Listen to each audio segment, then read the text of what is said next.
I would say if I had to define maker culture, it would be something along the lines of the community of people that prefers to do things for themselves. This is making something from the ground up. To me, that's maker culture. Mm-hmm. When you start with raw ingredients and you make something entirely fresh or new from raw basic ingredients.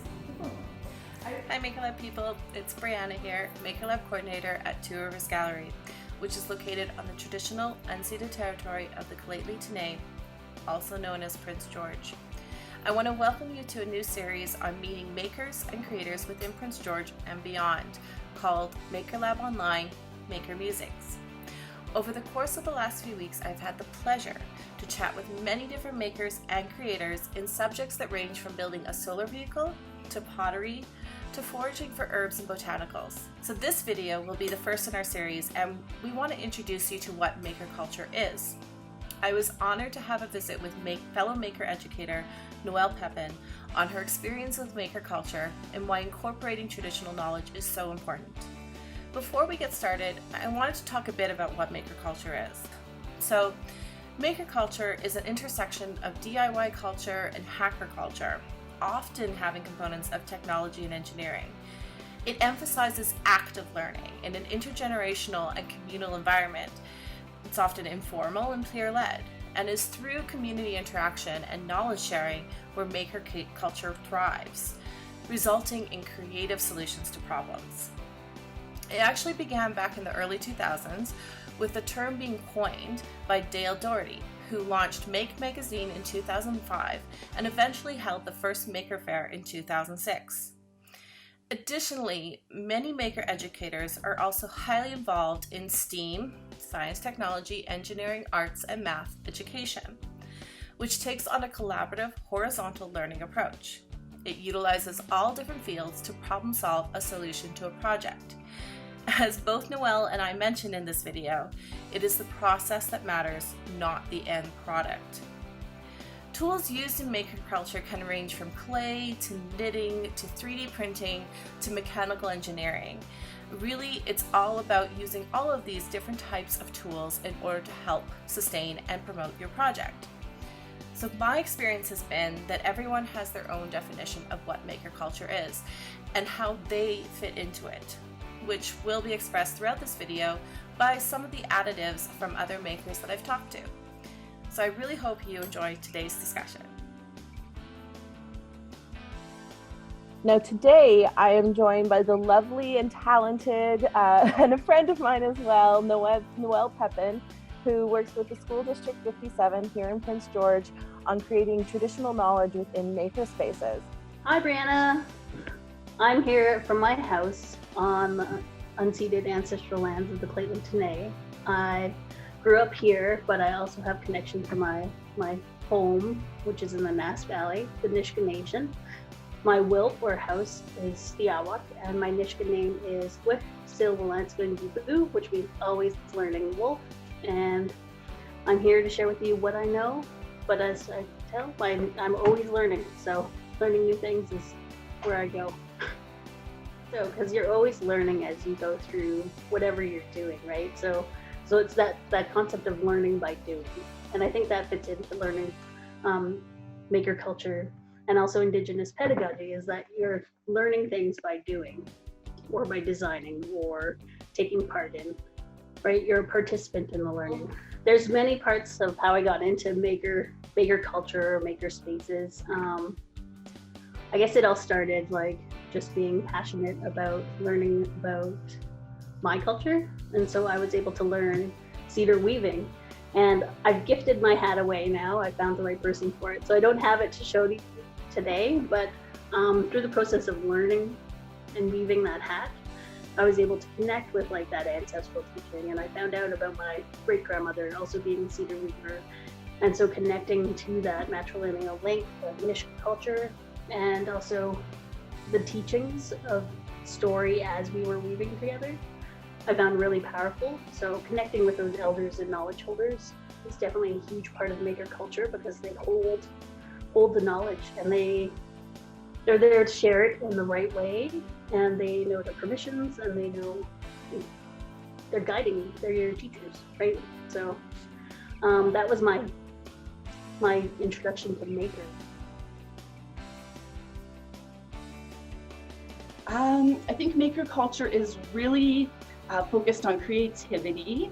But maker culture, what I see is that it's the process. It's about the process, not always the end product, because your end product will always change. So it's never like you can have an idea and a plan for what you're going to make, and that is always probably going to get changed by other people's ideas or your own ideas or a barrier you face. But it's always about that process of learning. I think maker culture is looking around the world and seeing problems, and then what are you going to do about it? How are you going to make something that's going to solve that problem? I love this one analogy that I heard from a teacher when we were talking about maker culture, is that maker culture and STEAM learning are a horizontal learning process. So it is taking one knowledge base and it bleeds into another knowledge base and it bleeds into another knowledge base and continuing. And when I heard that, it just was like a light bulb in my head going, yes, that to me is exactly what maker culture is. I'd say maker culture is, to me, you just can't default to just buying off the shelf. Like making has been a part of cultures since time immemorial, right? And that is how people show their identity. For example, I showed off my vest, and this is a vest that my sister made for me. And so it has a wolf head on it, and that's my clan, it's Lucky Boo. These earrings are made by my cousin. They have abalone on them, which are important to the Nisga'a people. So the link to community and the link to identity for Maker is the incredible strength that I find that it has. And I think this can be really beneficial when we look towards problem solving or bringing in those new ideas or technologies, or also looking to the ancestral technologies because of all the engineering and all the technology that was there before, like fish hooks or fish wheels, or even all that ancestral technology can still be harnessed in a way to help us make our world better, I think. Everything is kind of interconnected when I think about traditional knowledge, like the politics, the permissions, land, like place where you are is reflected in your art or what you make because of what's available to you or who's teaching you. So place can really be reflected in what you're making. And also that connection to the land and harvesting materials and knowing how to harvest them, right? And asking permissions to harvest and doing it in the right way. It's really important for Indigenous knowledge as well, right? As I worked at NSAO as a teacher, an ELL teacher, I kind of met a collaborative team that also were makers. So this is where that community aspect comes in. There was Brenda Gwillem, Fiona Prince, Shalene Hadfield, and we just wanted to get our kids doing hands-on activities that brought in the curriculum, that brought in Indigenous knowledge, like the seasonal round for Lately Tene. As a little rundown for people who don't know, we have an open make or MakerLab every Thursday from 5 to 9, and it's a multi-generational communal makerspace. It's allowing kids to learn from people who may have been there already, or having adults learn from kids is something else I've seen quite often. So what I found was it was great to start for the scale of what we did was having that team and like just having one of our principals part of it, but there was a group of people who started it, so we could really try and involve all the students in the school, and that was a whole school makerspace. And I understand like that can't always happen, but if you could partner up with somebody, you do get kind of that back and forth conversation, just like we're having today about talking about the process or how we came up with ideas. For example, one of the ideas was a volcano. So we were just looking through a DK Maker book, and we saw the volcano, and everybody's done a volcano in school since like forever.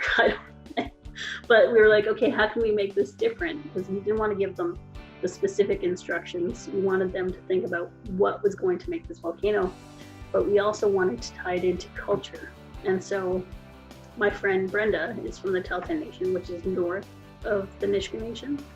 So we kind of have a border that we share. But yeah, so we both found cultural connections to a volcano because the volcano has erupted in the Nass Valley. And there's a lava bed flow there now. So I had a cultural story that I could share about why that volcano erupted, and then had the students build a volcano. Having a space where everybody, doesn't matter your age, doesn't matter your skill set, you can come together and learn and explore. You talked a little bit about Nasteo and the early childhood learning and creating that maker space and maker and knowledge within in Nasteo. Can you talk about how that's continued on? Like, I know that you've now gotten your master's, and a lot of that was influenced on this knowledge that you had got. For our maker space, we were influenced. Leona Prince had like Twitter accounts all over the place, so we made a Twitter account for our maker space to share what we were doing with the students and why we were doing it. Like, for example, we took each time we would have a principle of making. So we would talk about the things that were leading into making, and then we would find the parallel of Indigenous pedagogy. So an example in Indigenous knowledge where making was found. And so that's how we would teach it. So we wanted to share that with other educators. So we used Twitter. And so then I got pulled into the Twitter world, or Twitterverse, I guess.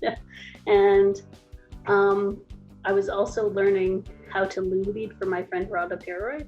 And one day I think stuff just clicked because I was doing a coding, ADST, computational thinking was brand new in the curriculum, and it was just like a clashing of ideas, and it just worked out really well. So I ended up doing my master's on Beaded Tweets, which is mixing binary language with the loom beading.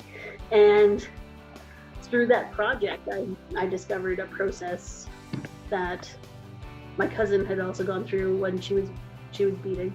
But it's a process that, from the learning as you bead and the teachings you're taught while you're beading,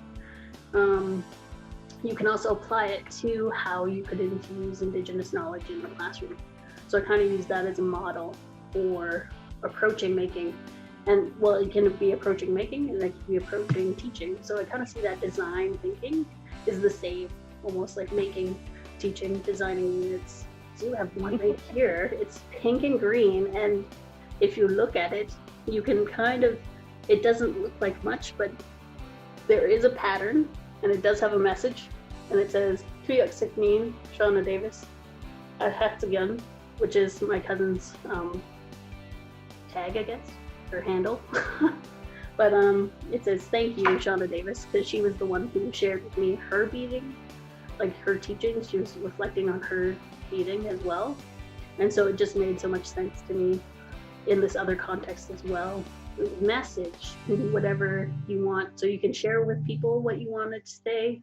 You can tell them, or you cannot. Like, I could have just kept that secret, and I could have gifted it to somebody, and it would have just been between the two of us.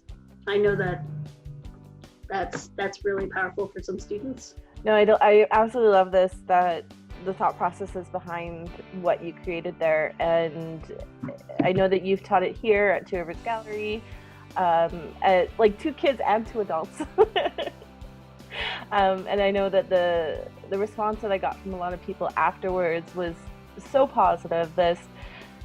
Like, people just wanted to keep eating. They didn't want to stop. And exactly, even with the messages, you can use French, English, Somalia, and they look different. So it's just a visual patterning as well, just seeing how those languages are different, because Nisga'a uses more X's and W's than English does, and really I'm giving them the process, which is the loom beading, which I feel like anchors the project, and then the coding is just something that's there, and it's newer, and it's it's good to do too, right? Because it's mixing of both those worlds. But just allowing people to make it the way they want to make it is one of the important things. But we also wanted them to be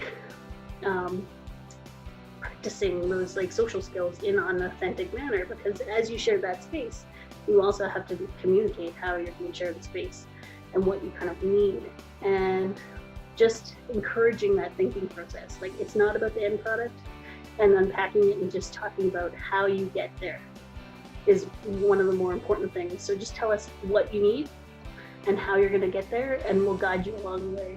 And I think that was one of the most pivotal points in my career, early career teacher, but that it kind of set me on my trajectory of like where I was going with Maker. One of the things I learned from working at the Makerspace in Dusteo is because I was working with a partner and we think very similarly, and so we were approaching things the same way.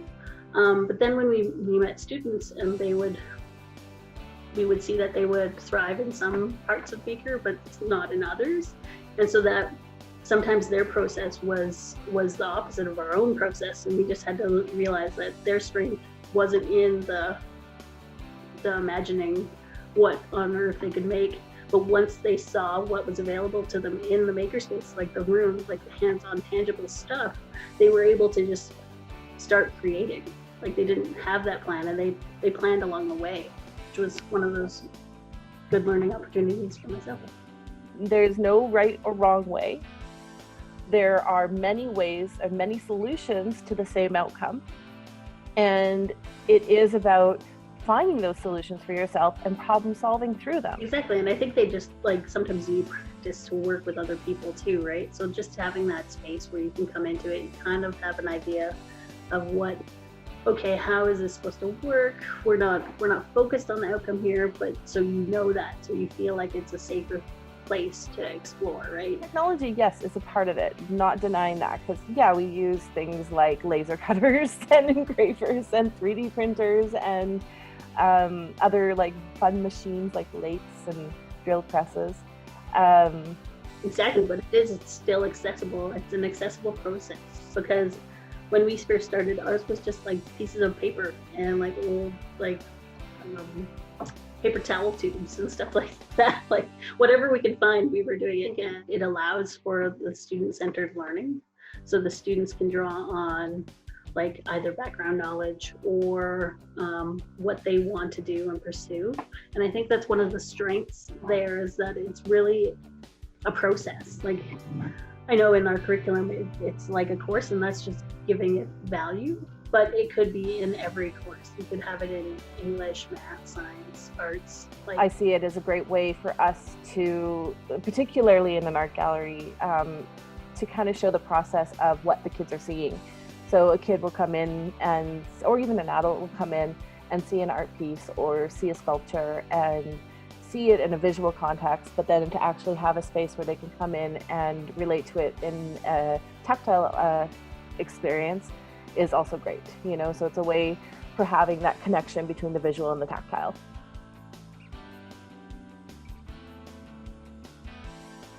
Yeah, that's maker culture. It's like fixing problems. I tell people all the time that I make stuff with my hands.